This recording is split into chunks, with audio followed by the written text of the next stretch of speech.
엘리야는 여호와는 나의 하나님이란 뜻이죠. 갑자기 이 엘리야가 등장해서 아합 왕 앞에서 심판의 메시지를 선포하고 하나님께서 이 엘리야를 또 이렇게 숨기시고 도망가게 하세요. 그래서 그리 시냇가에서 숨게 되어지고 그곳에서 까마귀를 통해서 하나님께서 공급하시는 하나님의 그 기적 같은 은혜를 경험하고 체험했던 아름다운 시간들이 있었습니다.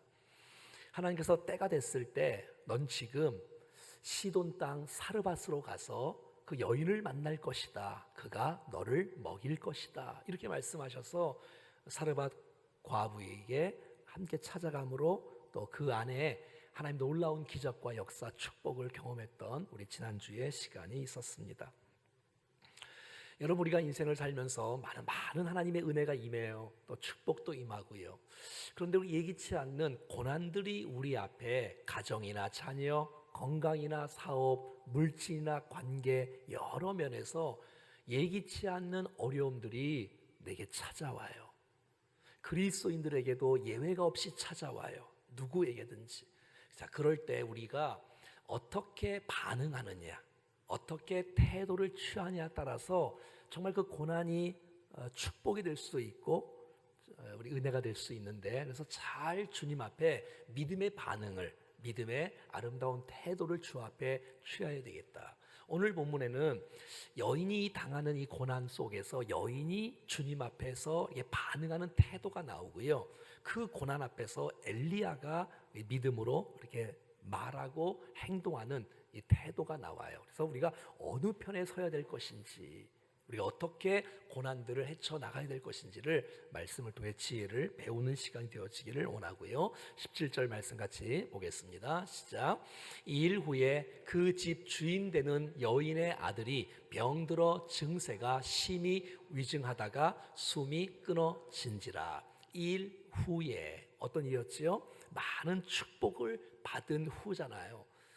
여러분, 지금 기근의 상태예요. 정말 비가 오지 않는 너무 어려운 상황인데 이 사르밧 여인에게는요, 매일마다 통의 가루가 끊이지 않는 거예요. 병에 기름이 끊이지 않는 거예요. 매일마다 하나님의 기적을 경험하는 거예요. 매일마다.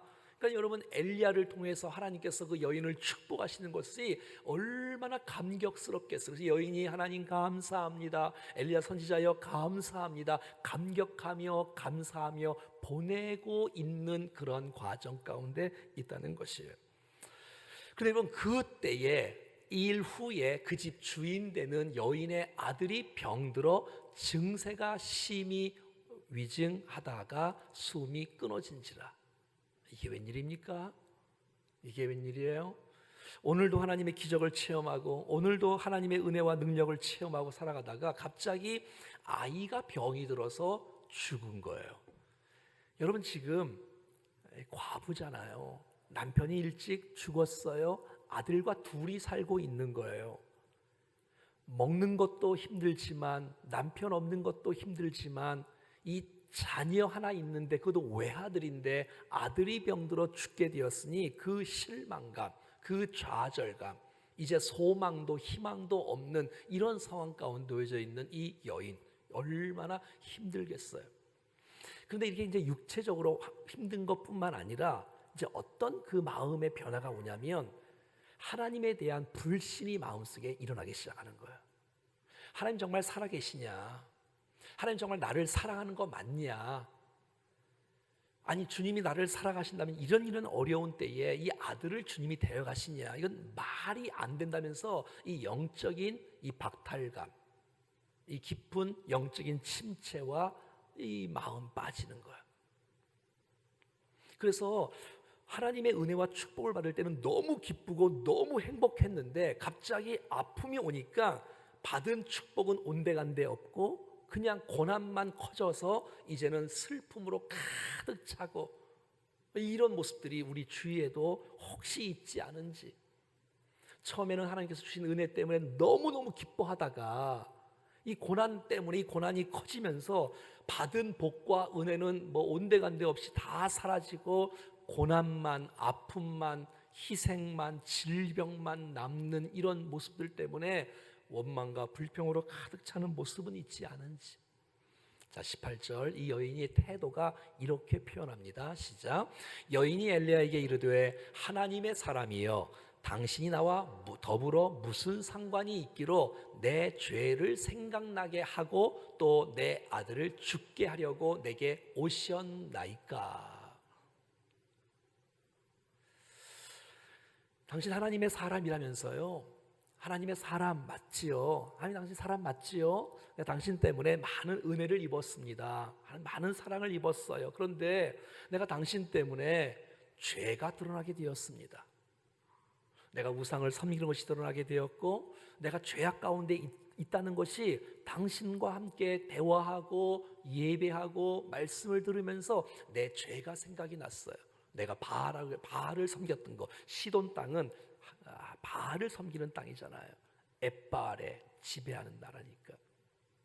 그리고 그 죄악 때문에 아들을 죽게 하려고 내게 오셨습니까? 그의 죄의 대가가 심판이고 죽음이고 아들을 데려가셨습니까? 차라리 당신이 오지 않았었다라면 뭐 한 번 먹고 죽으려고 했었지요. 그러니까 이 여인은 마음에 이 하나님의 축복을 많이 누렸어요. 엄청나게 많이 누렸잖아요. 왜? 한 줌밖에 없었던 통에 한 번 딱 떴는데 없는데 또 뜨니까 또 있는 거잖아요. 매일 그것도. 기름도 마찬가지고 없는데 또 나오고 또 나오고. 자, 그런데 이 고난이 딱 오기 시작하니까 이게 내 죄가 드러나면서 이 죄의 심판의 대가가 아들을 죽이는 것이 아닌가라는 이 여인이 하나님을 오해하는 모습이 드러나는 거예요. 여러분, 우리는 인생에 살아가면서 하나님을 오해를 잘해요. 하나님이 죄악 가운데 심판하시는 분은 맞지만 여러분, 하나님께서 우리가 죄질 때마다 심판하시고 죄질 때 심판하시는 그런 하나님이 아니세요. 여러분, 하나님께서 여러분을 향한 하나님의 계획은 희망이고 미래고 축복인 줄로 믿습니다. 그러니까 여러분, 하나님에 대한 오해가 있는 거예요. 근데 가만히 생각해 보면 엘리야와 있음으로 말미암아 내 죄가 드러났다는 것은 그 여인에게 있어서는 굉장한 축복이에요. 여러분, 우리가 말씀을 들을 때에 내 죄가 드러나는 역사가 있기를 축복합니다. 그건 축복이에요. 옆에 있는 사람이 당신 죄 때문에 벌을 받는 거야, 죄 때문에 심판을 받는 거라고 말하는 것은 성경적이 아닙니다. 하지만 나 자신은 늘 자신을 돌아보면서 나는 죄가 없는지, 나는 죄가 있는지를 이렇게 돌아볼 수 있다는 것은 개인적으로 축복인 줄로 믿습니다. 자기 죄를 발견하는 것만큼 좋은 일이 어디 있어요, 여러분? 굉장한 축복이죠. 여러분, 고난의 때에 남의 죄를 지적하거나 남의 죄를 보지 말고 이 고난의 어려운 때에 자기의 죄를 볼 수 있는 은혜가 있기를 간절히 소원합니다.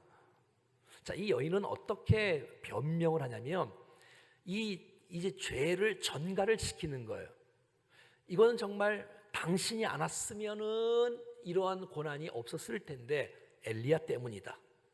당신 때문이다. 그리고 하나님 때문이다. 당신 하나님의 사람이라면서 당신 때문에 내가 고난을 받는 것이다. 아무런 죄도 없고 축복을 많이 쏟아부었던 엘리야는 지금 괜히 욕망 먹고 있는 거예요. 여러분, 이런 이 여인의 모습은 뭐예요? 분노를 표출하고 있는 거예요. 고난이 왔을 때 불평과 원망을 드러내놓고 있는 거예요. 그리고 책임 전가를 시키는 거예요. 당신 때문이다. 당신이 안 왔으면 몰랐을 텐데 당신이 와서 우리의 집안에 어려움이 있는 것이다라고 지금 말을 하고 있다는 것이에요. 19절, 이제 엘리야의 태도를 한번 보세요. 시작.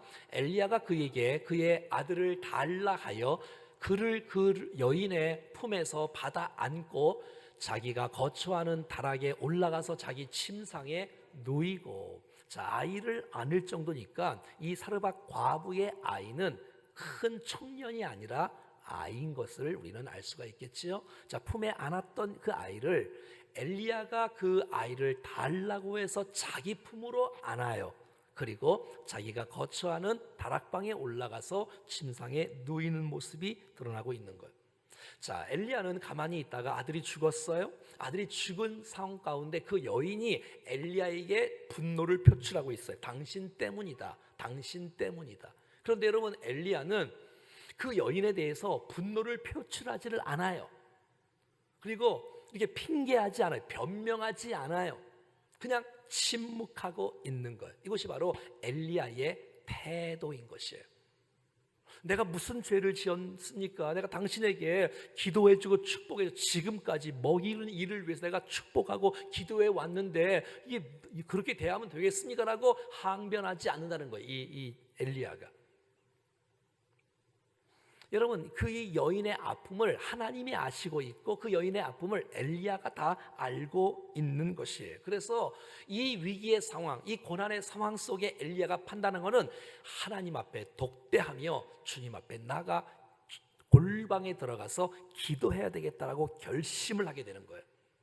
여러분, 저와 여러분의 인생 가운데 아픔이 오거나 고난이 닥쳤을 때 말을 많이 하면 실수하게 됩니다.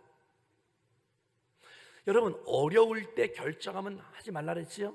힘들 때 결정하지 말라 그랬지요? 마음이 요동할 때 결정하지 말라 그랬지요? 사단이 틈타니까. 저럴 때 여러분, 우리가 마음이 힘들고 고난이 위기가 왔을 때는 입을 다물어야 돼요. 불평과 원망 대신에 하나님께 독대하면서 주님, 무슨 일이십니까? 주님 앞에 물어야 되는 것이죠. 자, 이 엘리야는 먼저 그 아이를 달라고 합니다.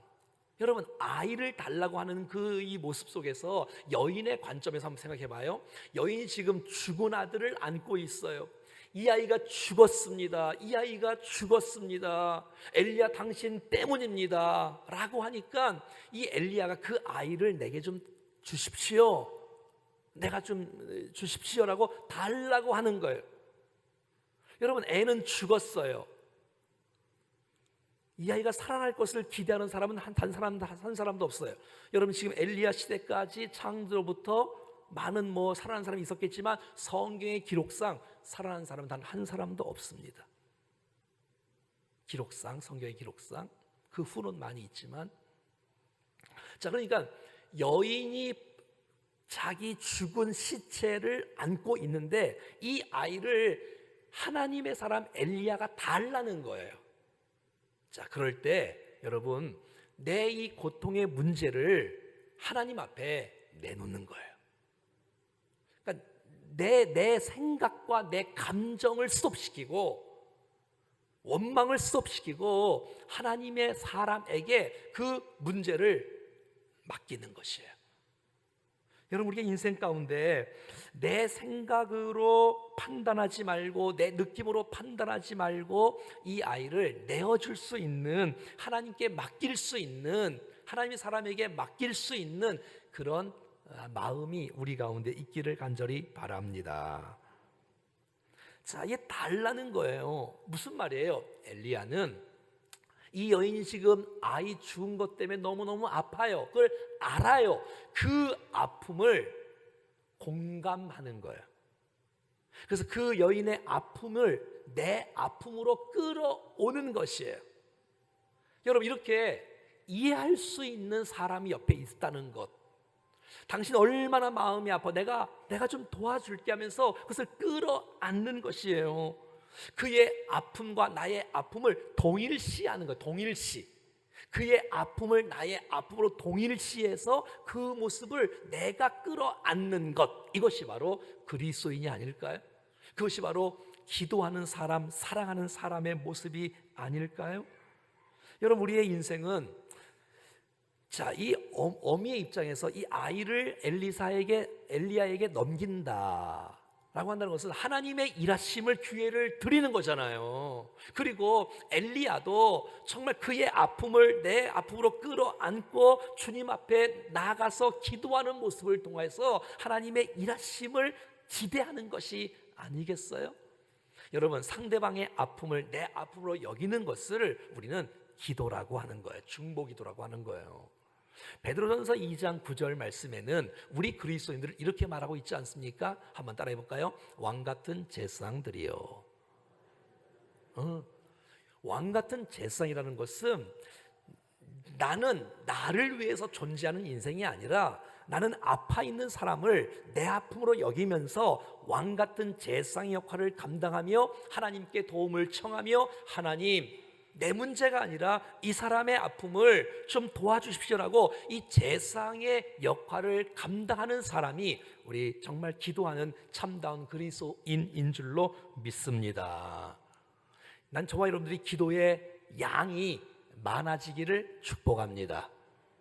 그리고 기도의 양을 한번 계산해 볼 때에 나랑 관계된 것이 얼마나 많은지, 아니면 내가 나 말고 내 가족 말고 내 자녀 말고 내 교회 말고 얼마나 기도하는지.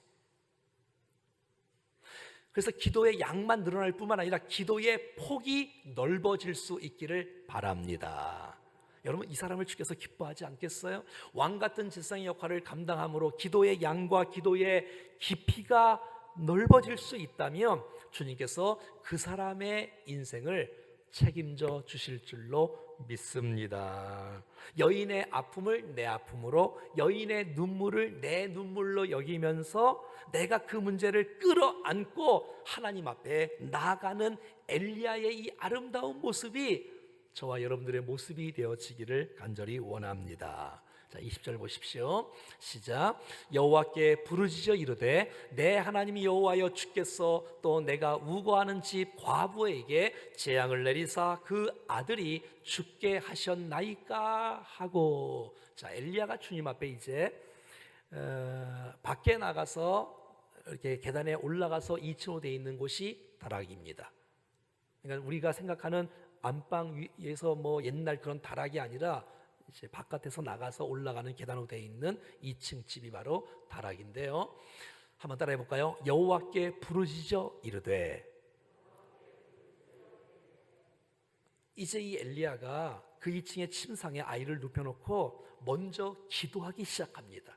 왜냐하면 내가 살리는 게 아니에요. 하나님이 일하시는 거예요. 하나님이. 그래서 여러분, 부르짖어 기도하는 거예요. 난 저와 여러분에게 이 부르짖는 영성, 기도의 영성, 야성이 회복되기를 축복해요. 여러분, 사람이 간절하면 부르짖습니다. 사람이 급하면 부르짖습니다. 부르짖지 않다는 뭐예요? 아직 괜찮다는 거잖아요. 여러분, 지금 내가 급한데 어떻게 여러분 내가 잠잠히 있을 수가 있겠어요? 그러니까 여러분, 이 지금 죽은 아들에 대해서, 이 여인의 아이에 대해서 이 엘리야의 마음은 절박한 마음이 있는 거예요. 절박한 마음, 간절한 마음, 급박한 심령이 있는 거예요. 그리고 그 모든 문제를 하나님 앞에 지금 내려놓는 거예요. 근데 어떻게 내려놓냐면 이렇게 내려놔요. 봐요. 내 하나님 여호와여, 내 하나님 여호와여, 주께서 또 내가 우고하는 집 이 과부에게 재앙을 내리십니까? 그 아들이 죽게 하셨나이까? 꼭 이게 불평하는 듯한 기도 같은데, 자 18절을 다시 한번 보겠습니다. 18절 보세요. 시작. 여인이 엘리야에게 이르되 하나님의 사람이여, 당신이 나와 더불어 무슨 상관이 있기로 내 죄를 생각나게 하고 또 내 아들을 죽게 하려고 내게 오셨나이까? 자, 그러니까 20절에, 오늘 본문의 20절에 이 엘리야의 기도는 하나님께 원망하는 기도라기보다는 이 여인의 심정을 내 심정으로 안고 여인의 하나님 앞에 기도하는 그 모습으로 그대로 여인의 마음을 품고 엘리야가 주님 앞에 기도하는 것이에요. 이해하시겠어요? 네, 이렇게 하는 거예요. 이것이 바로 진짜 중보기도의 원형인 것이에요. 그 사람이 하나님 앞에서 원통한 마음을 그대로 끌어안고 그 끌어안는 그 마음을 하나님 앞에 대신 기도를 드려주는 거예요. 지금 여인이 고통스럽습니다. 고통스럽습니다. 이렇게 우리의 아픔을 대신 아파하면서 기도하시는 분이 계세요. 누구지요? 성령님이지요.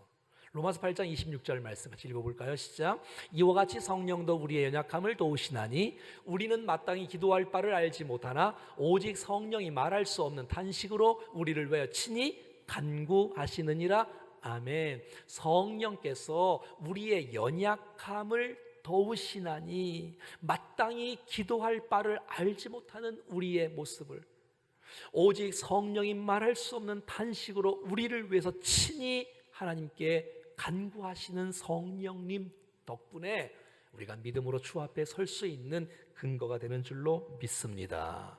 그러니까 여러분, 이 엘리야는 이런 마음이 있는 거예요. 하나님의 마음을 품고 사는 거예요. 하나님의 마음을 품고 살아가는 거예요. 하나님의 마음으로 같이 아파하고, 그리고 아방 앞에 갈 때는 하나님 마음으로 분노를 표출하는 거예요.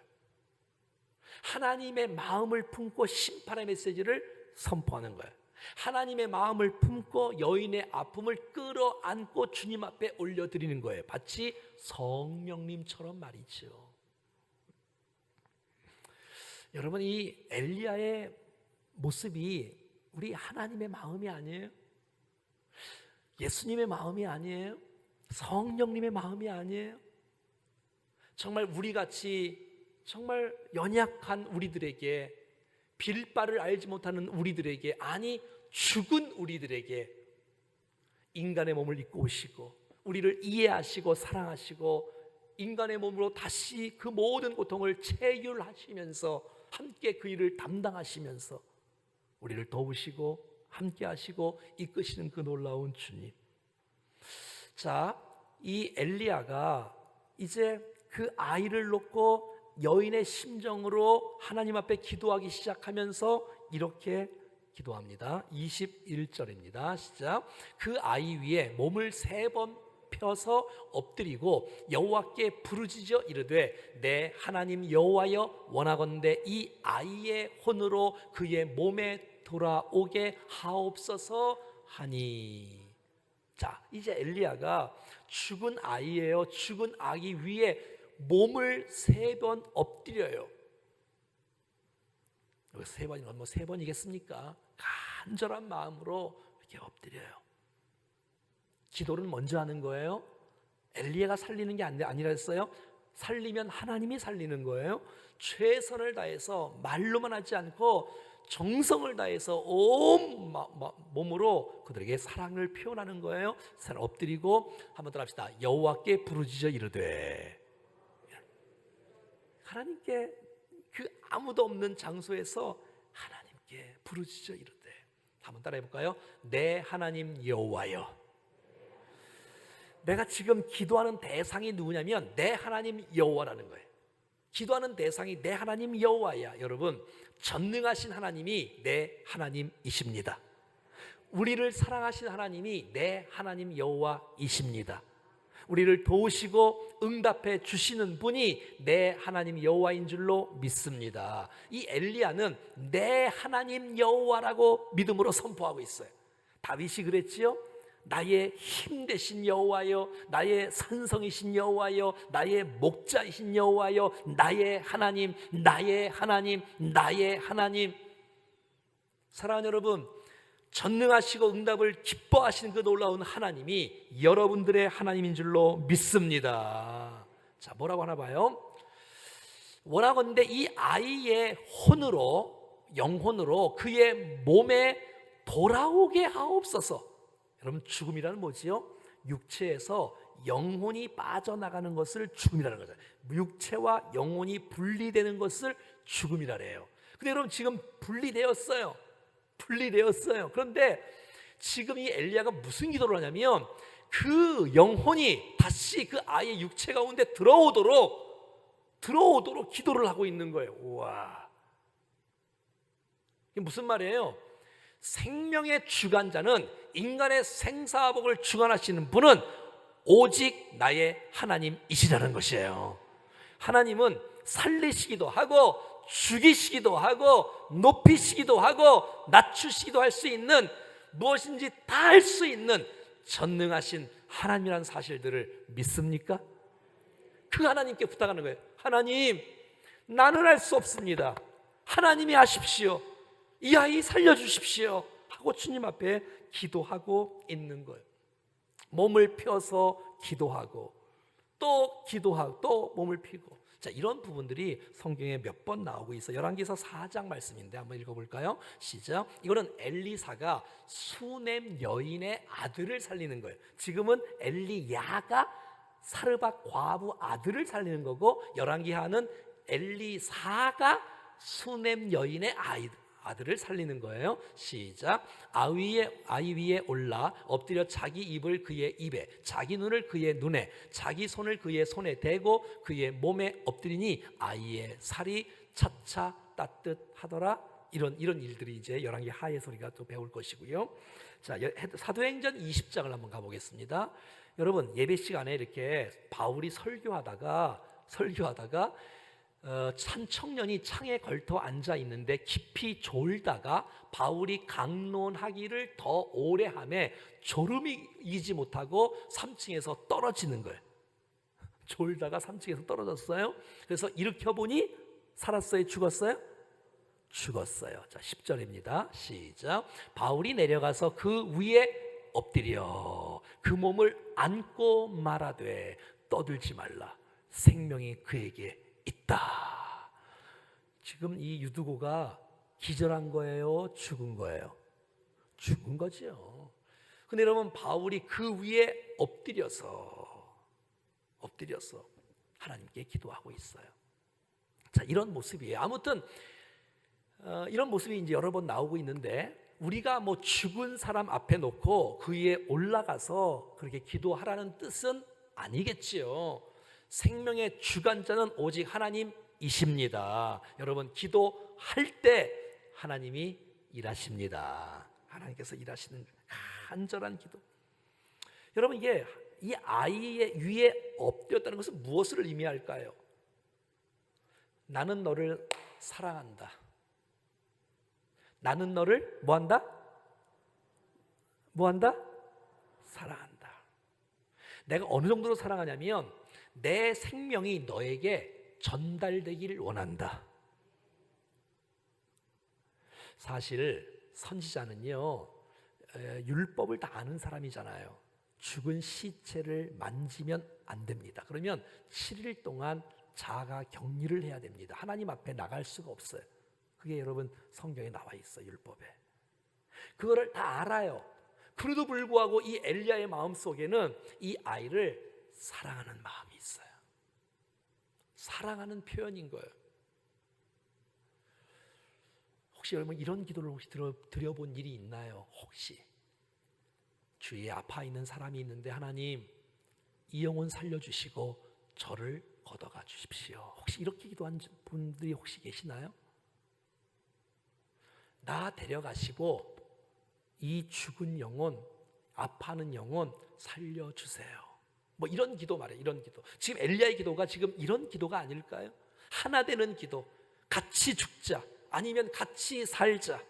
내가 생명 다해 너를 위해서 축복한다. 내가 생명 다해 너를 사랑한다. 하나님, 이 아이 좀 받아주시고 이 아이 좀 살려주시고 하는 그 엘리야의 간절한 소원의 마음의 표현이라고 말하는 거죠. 여러분, 엘리야는 그 죽은 아이에 대해서 방관하거나 회피하거나 도망가거나 변명하거나 외면하지 않아요. 그 아픔을 내 아픔으로 삼고 마음 다해서 생명 다해서 지금 축복하고 있는 엘리야의 모습인 거예요. 이것이 바로 정말 중보 기도자의 중심이고 정신이고 가치인 줄로 믿습니다. 대충이라는 건 없겠지만 그렇게 기도하는 정도가 아니라 내 아픔으로 여기면서,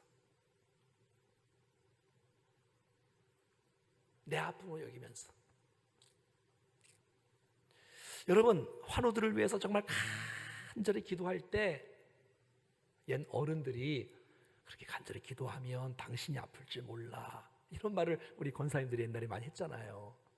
그런 마음이 있어도, 내가 하나님께 벌을 받는다 할지라도 내가 그 영혼 사랑한다, 그 영혼 축복한다.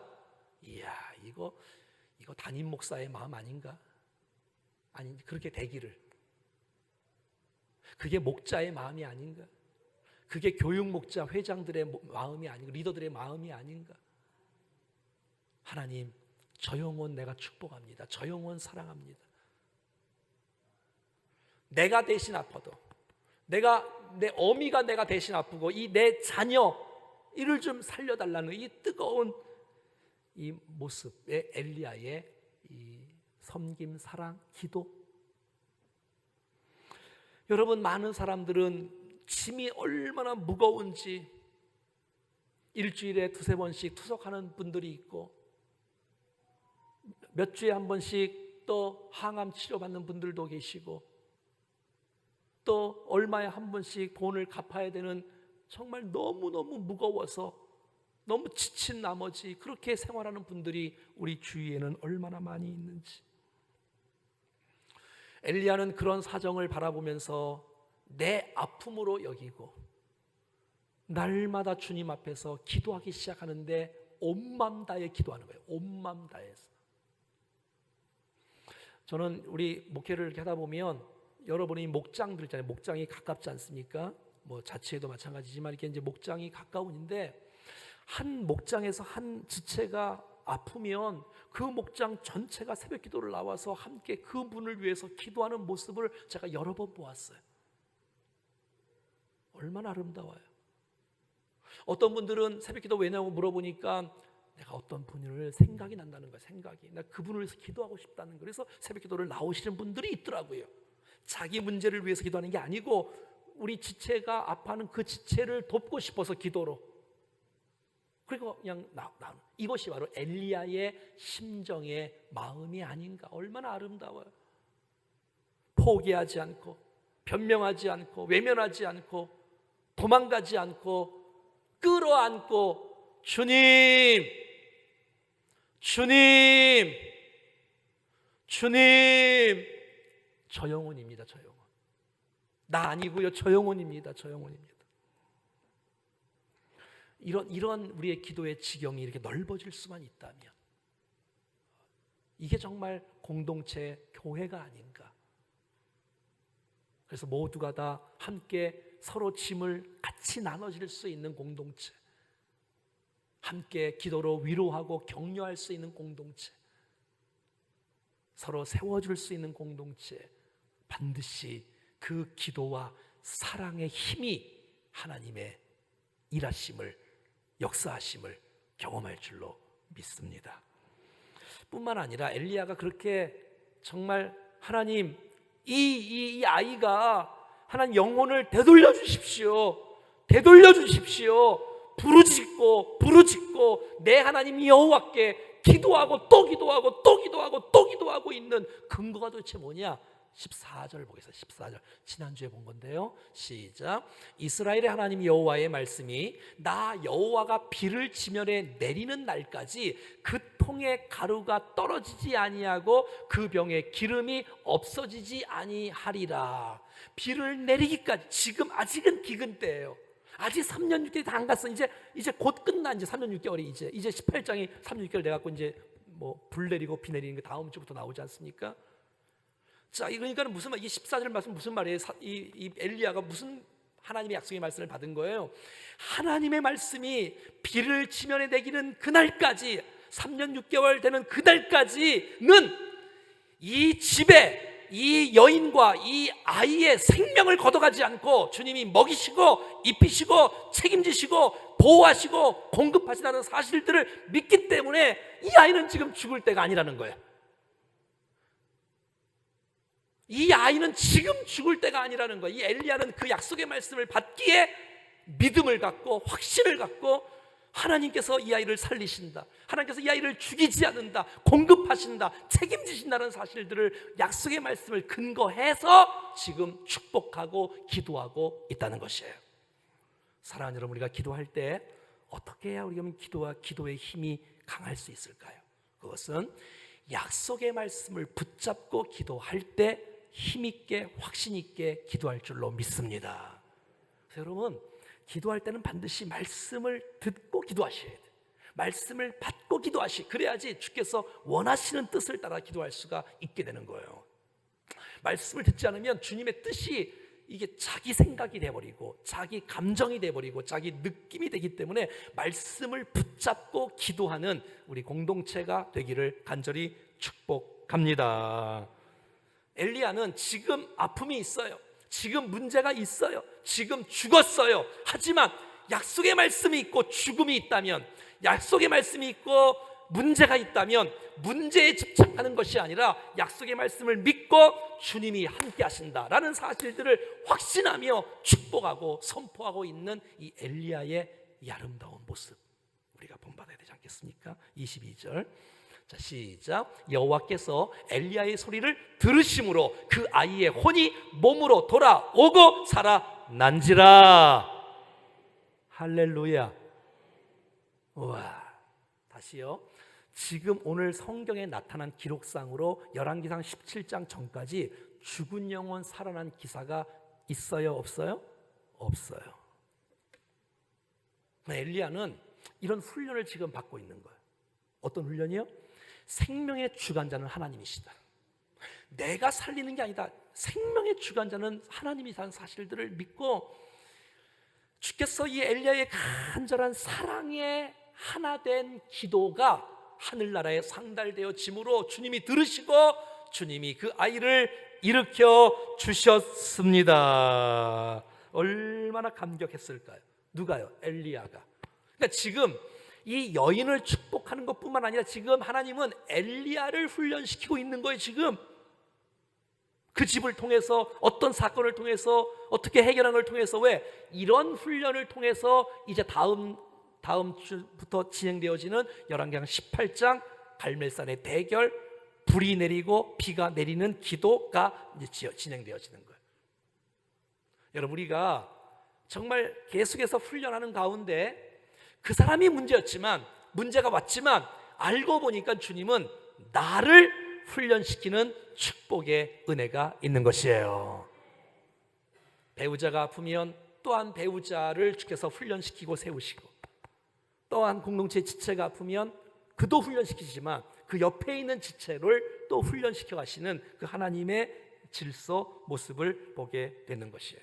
여러분, 예수 그리스도께서 이 엘리야의 모습, 함께하고 사랑하고 축복하고 격려하고 기도하고 부르짖고 신뢰하고 살리고, 그래서 아이가 살리는 것처럼 우리 에베소 2장부터 한번 보겠습니다. 시작. 그는 허물과 죄로 죽었던 너희를, 우리 말하는 거예요. 우리가 이 아이처럼 죽었던 사람이라고, 죽을 뻔한 게 아니라 죽었던 사람이라고, 우리도 이 아이처럼. 그런데 가능성이 없는 우리에게 주님이 엘리야처럼 찾아오셔서, 자 4절부터 한번 보겠습니다. 시작.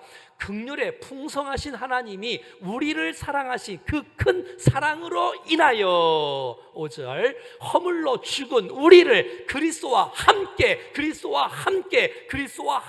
살리셨고 너희는 은혜로 구원을 받은 것이라. 6절, 또 함께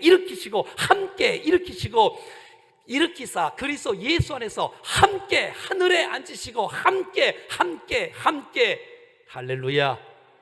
여러분, 예수님이 우리의 처지를 다 하시고 우리를 살리시려고 우리의 고난에 동참하시고 우리의 죄가를 십자가에서 짊어지시고 우리를 살리시고 우리를 세우시고 우리를 앉히시고, 그래서 우리가 살아난 거예요. 예수님의 그 아름다운 그 기도, 헌신, 사랑, 대가 지불, 엘리야처럼 말이에요. 자, 그래서 이제 23절을 보니까 엘리야가 그 아이를 안고 다락에서 방으로 내려가서 그의 어머니에게 주며 이르되, 보라, 사렙다 여인이여, 보십시오. 하나님이 일하셨습니다. 하나님이 도우셨습니다. 아이가 살아났습니다. 할렐루야. 보라는 거예요. 확인해 보라는 거예요. 눈으로 보라는 거예요. 만져보라는 거예요. 하나님 역사하시고 하나님 일하시고 축복하시는 놀라운 역사가 있다는 거예요. 할렐루야. 자, 마지막 24절입니다. 시작. 여인이 엘리야에게 이르되 내가 이제야 당신은 하나님의 사람이시요 당신의 입에 있는 여호와의 말씀이 진실한 줄을 아노라 하니라. 아멘. 이 여인이 엘리야에게 고백합니다. 내가 옛날에는 대충 알았는데, 알긴 알았는데 또 의심했는데 죄송합니다. 이제야 당신은 하나님의 사람이시요 당신에 대해서 나오는 메시지는 진실함이 있었고 거짓이 없고 확실하게 이루어지는 하나님의 살아계신 말씀입니다. 깨닫게 되어지는 거예요. 그러니까 이 여인은 믿음이 점프한 거예요. 믿음이 좀 있다가 시험 때문에 조금 시들어졌다가 다시 하나님의 사건과 기적을 통해서 믿음이 업그레이드되어지는 놀라운 축복. 여러분, 여러분의 인생 가운데 고난이 여러분의 믿음이 점프되어지는 기회가 될 수 있기를 축복합니다. 옛날에도 신앙이 없었던 건 아닌데 있었는데도 불구하고 그 신앙은 큰 믿음으로, 넓은 믿음으로, 더 견고하게 세워진 믿음으로 서갈 수 있는 모습 말이에요. 여러분, 이 여인은 이제 이 하나님이 엘리야를 인정하게끔 이렇게 이제 세우시고 있는 거예요.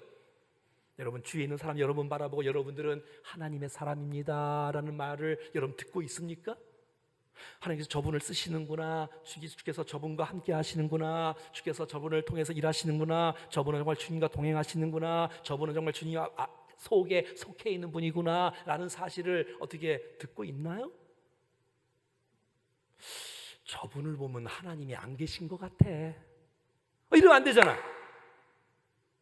정말 하나님이 살아계심이, 하나님이 함께하심이, 하나님이 동행하심이, 아멘. 이런 아름다움. 왜?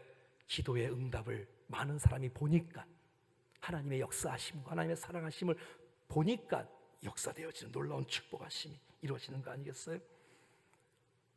여러분, 이제야 그러지 말고 항상 우리의 믿음이 흔들리지 않고 왔다 갔다 주기적으로 뚝 떨어져 또 올라가 이러지 말고 감정적으로 쭉 변함없는 믿음으로 주님을 찬양할 수 있기를 축복합니다.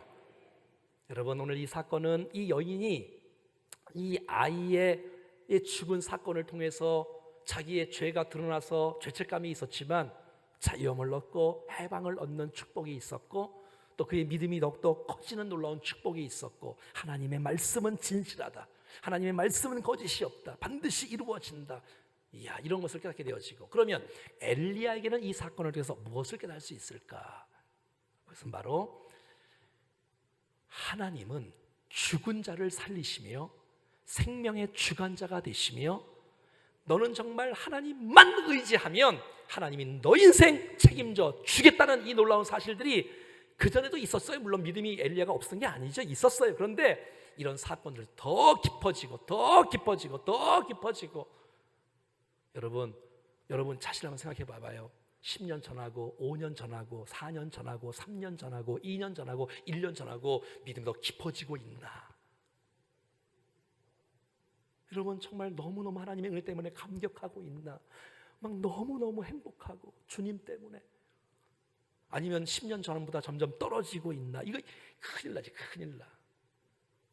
자, 고린도후서 1장 8절 9절 말씀으로 결론 말씀을 한번 살펴보겠습니다. 시작. 형제들아, 우리가 아시아에서 당한 환난을, 바울이에요, 너희가 모르기를 원하지 아니하노니 힘에 겹도록 심한 고난을 당하고 살 소망까지 끊어지고, 그래서 우리가 우리 자신이 사형 선고를 받은 줄 알았으니 죽는다는 거예요.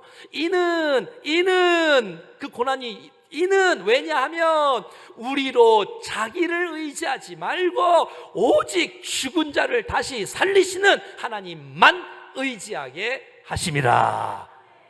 이런 신앙이 있다면, 죽은 자를 살리시는 하나님만 의지할 수 있는 신앙의 무장이 되어지면 바알 선지자 450명이 무섭겠습니까? 아세라 선지자 400명이 무섭겠습니까? 아합 왕이 무섭겠습니까? 왜? 죽은 자를 살리시는 하나님의 능력이 내 안에 있고 나와 함께 하시는데, 하나님과 함께. 그러므로 여러분, 사건 사고의 기도의 응답은, 기적은 기도의 응답이 중요한 게 아니라 그 기도의 응답을 통해서 우리가 하나님을 더 많이 알아가고 하나님을 더 많이 견고하게 우리의 믿음이 세워지는 것이 진짜 목적인 줄로 믿습니다. 그럼요. 내 몸이 회복되는 게 목적이 아니고 내 몸이 회복되면서 내 믿음이 깊어지고 하나님을 더 많이 알아가는 것이, 그것이 더 큰 목적인 줄로 믿습니다. 오병의 사건 5,000명 먹이는 게 목적이 아니고 내가 생명의 떡이다, 결코 줄이지 않을, 여러분 예수님을 아는 것이 목적인 줄로 믿습니다. 중풍 병자 살리는 거, 그 사람 살리는 게 목적이 아니고 예수님만이 죄 사함을 해주는 권세가 있는 분이라는 사실들을 알게 해주려고 성경에 다 그렇게 나와 있어요. 우리의 믿음이 어떤 사건이나 문제를 통해서 하나님을 더 많이 알아가시고 우리의 믿음이 견고하게 세워짐으로 하나님께 영광 돌리는 아름다운 역사 있어질 수 있기를 주의 이름으로 간절히 축원합니다.